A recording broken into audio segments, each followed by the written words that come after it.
존경하는 오세정 총장님, 여러 교수님, 그리고 오늘의 주인공이신 졸업생 여러분들과 가족, 친지 여러분, 안녕하십니까. 빅히트 엔터테인먼트 대표 방시혁입니다.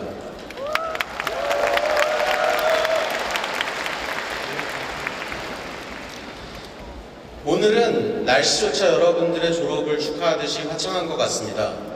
저 역시 여러분의 졸업을 진심으로 축하드립니다. 모교의 졸업식에서 축사를 한다는 것은 무한한 영광이기에 총장님이 저에게 부탁을 했을 때 덜컥 수락해버렸지만 사실 이 자리에 서기까지 굉장히 많은 고민이 있었습니다.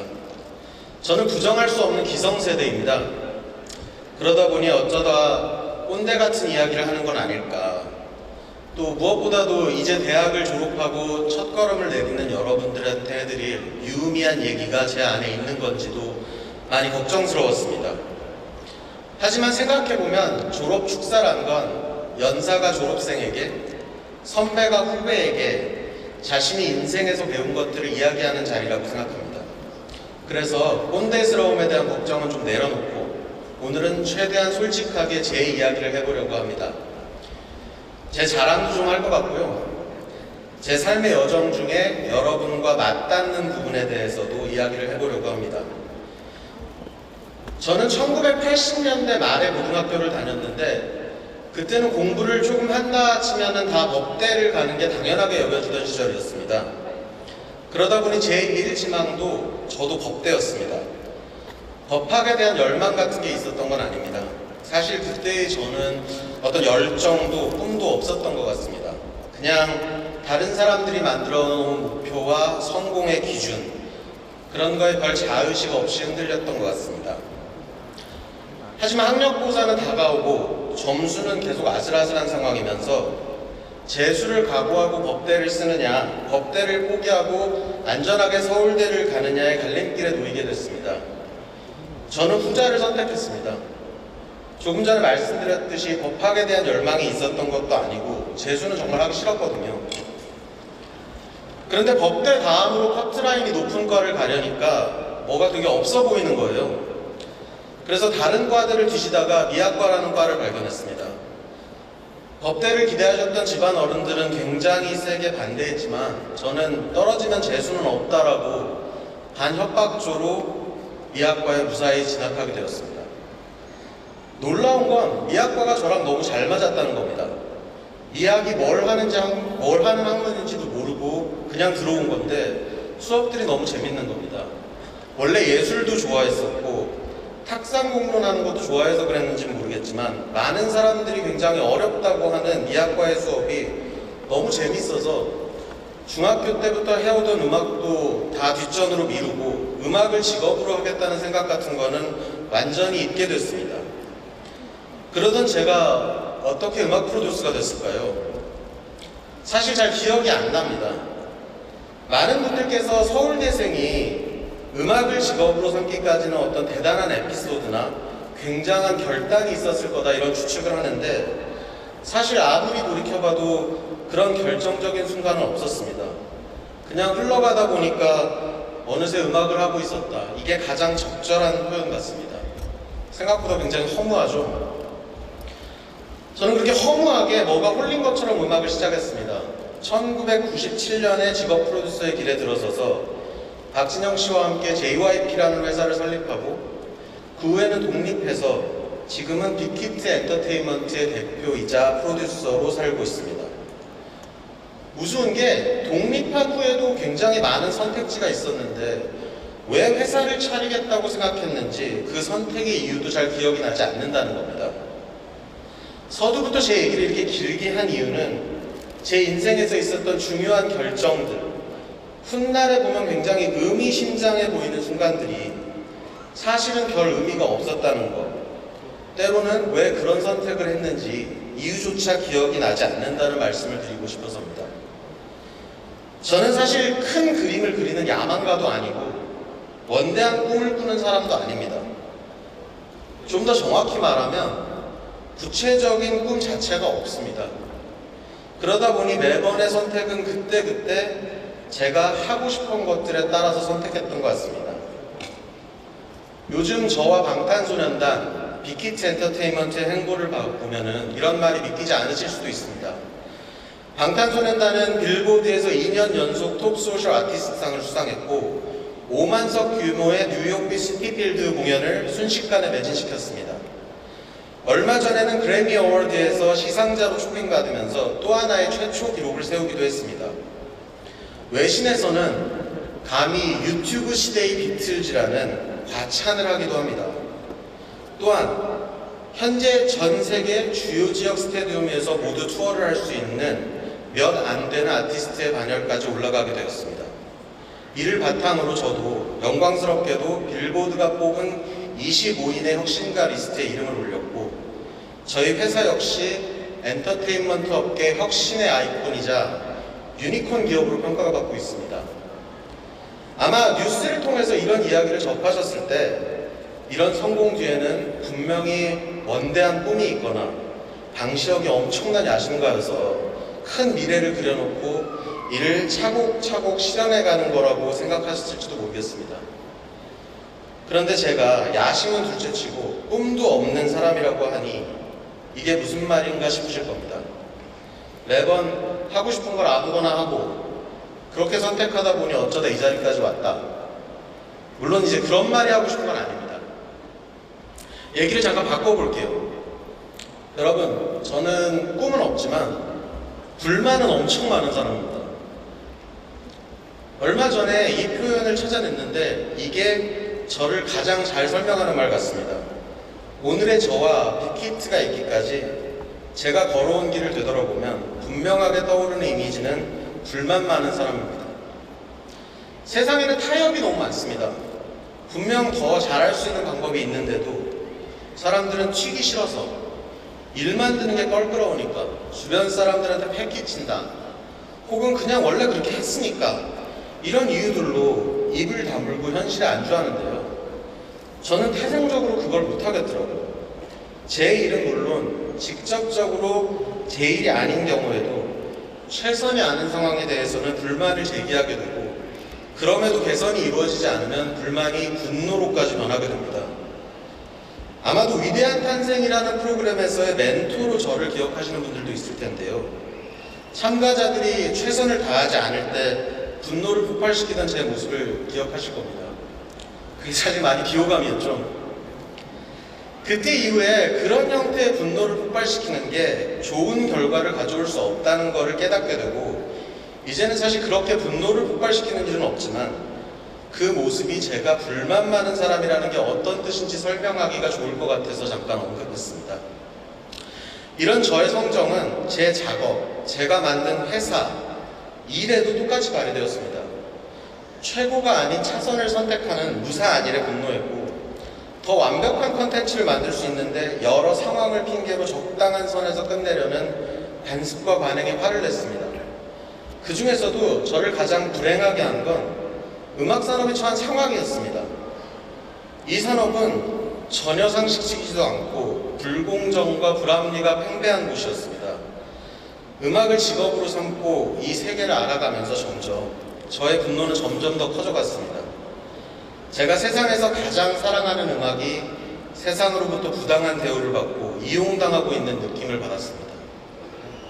작곡가로 시작해서 음악산업에 종사한 지 21년째인데 음악이 좋아서 이 업에 뛰어든 동료와 후배들은 여전히 현실에 좌절하고 힘들어합니다.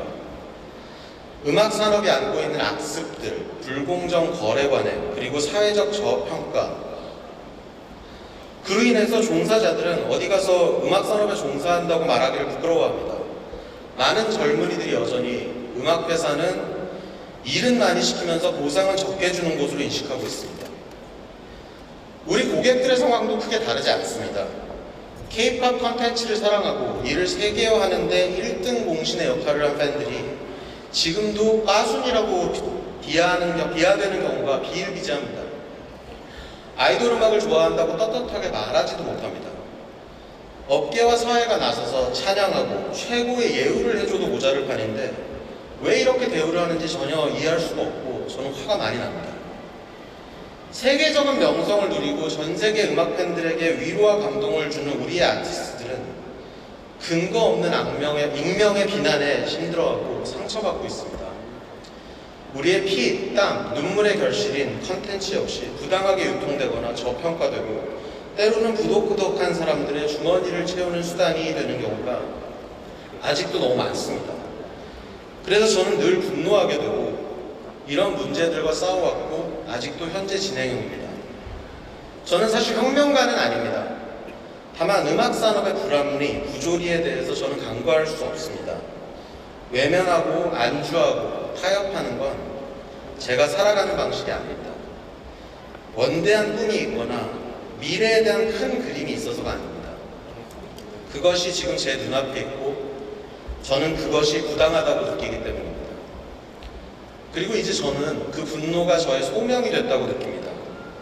음악산업 종사자들이 정당한 평가를 받고 온당한 처우를 받을 수 있도록 화를 내는 것, 아티스트와 팬들에 대해서 부당한 비난과 폄하하는 것에 대해 분노하는 것, 제가 생각하는 상식이 구현되도록 싸우는 것, 그것은 평생을 사랑하고 함께한 음악에 대한 저의 예의이기도 하고 팬들과 아티스트들에 대한 존경과 감사이기도 하면서 마지막으로 제 스스로가 행복해지는 유일한 방법 같습니다.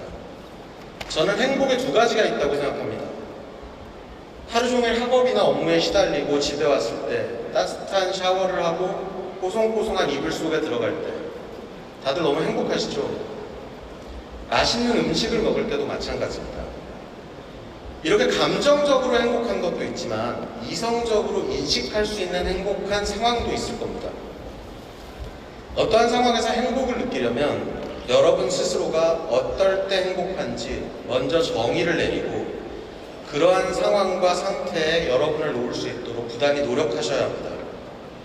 저의 경우 두 번째 행복의 정의에 입각한다면 이렇게 말할 수 있을 것 같습니다. 우리 회사가 하는 일이 사회에 좋은 영향을 끼치고 특히 우리의 고객인 젊은 친구들이 자신만의 세계관을 형성하는 데 긍정적인 영향을 주는 것. 더 나아가서 산업적으로는 음악산업의 패러다임을 변화시키고 음악산업을 발전시켜 종사자들의 삶의 질을 개선하는 데 기여하는 것. 그리고 그 변화를 저와 우리 빅히트가 이뤄내는 게 저의 가장 큰 행복입니다. 자, 이제 긴 얘기를 돌이켜볼게요. 제가 앞에서 저는 구체적이거나 커다란 꿈이 있지 않다고 얘기했습니다. 맞습니다. 어렸을 때나 지금이나 저는 그런 사람이었습니다. 빅히트 엔터테인먼트가 어떤 기업이 될지, 방탄소년단의 미래가 어떤 모습일지, 심지어는 제가 나중에 어떤 사람이 될지에 대해서도 그림 같은 게 없습니다. 그럼에도 현재 저의 모습을 외부에서 보면 자신의 꿈을 향해 끊임없이 정진해 나가고 그 과정에서 저와 제 주변 사람들, 제가 공사해야 하는 고객들의 행복까지 빚어내는 매우 이상적인 상황으로 보일 겁니다. 지금까지 말씀드렸듯이 이런 시선은 반은 맞고 반은 틀립니다. 저에게는 꿈 대신 분노가 있었습니다. 납득할 수 없는 현실, 저를 불행하게 하는 상황과 싸우고 화를 내고 분노하면서 여기까지 왔던 것 같습니다. 그것이 저를 움직이게 한 원동력이었고 제가 멈출 수 없는 이유였습니다. 그러니 많은 분들께 위로와 행복을 드렸다면 그건 제 꿈이 아니라 저의 불만이 시작이었을지도 모르겠습니다. 저는 앞으로도 꿈 없이 살 생각입니다. 알지도 못하는 미래를 구체화하려고 시간을 쓸 바에는 지금 주어진 납득할 수 없는 문제를 개선해 나가겠습니다. 빅히트 엔터테인먼트는 음악 사업이 처한 수많은 문제들을 개선하는 데 매진할 것이고 방탄소년단은 아시아 밴드 혹은 K-팝 밴드의 태생적 한계라고 여겨지는 벽을 넘기 위해서 끊임없이 노력할 겁니다. 저 역시 이런 일을 수행하는 데 부끄럽지 않게 끊임없이 반성하고 제 자신을 갈고 닦겠습니다. 결국 제가 여러분께 드리고 싶은 말씀은 이겁니다. 지금 큰 꿈이 없다고, 구체적인 미래의 모습을 그리지 못했다고 자괴감을 느끼실 필요가 전혀 없습니다. 자신이 정의하지 않은 남이 만들어 놓은 행복을 추구하려고 정진하시지 마십시오. 오히려 그 시간에 소소한 일상의 한순간 한순간에 최선을 다하기 위해서 노력하시기를 바랍니다. 무엇이 진짜로 여러분을 행복하게 하는지 고민하십시오. 선택의 순간이 왔을 때 남이 정해준 여러 가지 기준들을 좇지 말고 일관된 본인의 기준에 따라서 답을 찾을 수 있도록 미리 준비하십시오.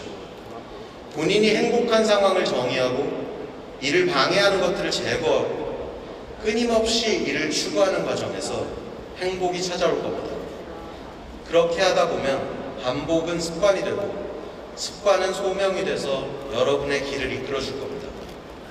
한 가지 덧붙이자면 여러분의 행복은 상식에 기반해야 합니다. 공공의 선에 해를 끼치고 본인의 삶을 개선하지 못하는 파괴적이고 부정적인 욕망을 이루는 것이 행복이라고 생각해서는 안 됩니다. 이를 위해서 여러분은 바깥 세상에 대해서 끊임없는 관심을 유지하시고 자신과 주변에 대해서 애정과 관용을 가져야 합니다. 그러한 관심 속에서 여러분의 삶에 제기되는 문제들, 여러분의 행복을 방해하는 요소들을 발견하게 될 겁니다. 그것들을 해결하고 본인이 생각하는 상식을 구현하기 위해서 노력하게 될 것입니다. 이런 노력들이 궁극적으로는 더 나은 세상을 만드는 데 기여하게 될 것입니다. 다시 말해서 여러분 자신의 행복을 좇는 것은 세상의 행복을 증대시키는 일이 될 것이며 이것이 우리 학교 졸업생들에게 주어진 의무이기도 합니다. 이쯤에서 두서없는 저의 축사를 마무리하려고 하는데요. 대학이라는 일생에 매우 중요한 또 하나의 과정을 잘 마무리하신 여러분, 다시 한번 격하게 축하드립니다. 그리고 이제부터 시작될 인생의 다음 단계들을 행복 속에서 잘 살아내시고 10년, 20년 후에 내가 제법 잘 살아왔네 이렇게 자평할 수 있는 여러분이 되기를 바랍니다. 개인적으로 저는 제 묘비에 불만 많던 방시혁 행복하게 살다 좋은 사람이라고 축복받으면서 눈 감음이라고 적혔으면 좋겠습니다. 상식이 통하고 음악 콘텐츠와 그 소비자가 정당한 평가를 받는 그날까지 저 또한 하루하루를 치열하게 살 겁니다. 격하게 분노하고 소소하게 행복을 느끼면서 여러분만의 행복을 정의하고 잘 찾아서 여러분다운 멋진 인생을 사시길 바랍니다. 다시 한번 졸업을 축하드립니다. 감사합니다.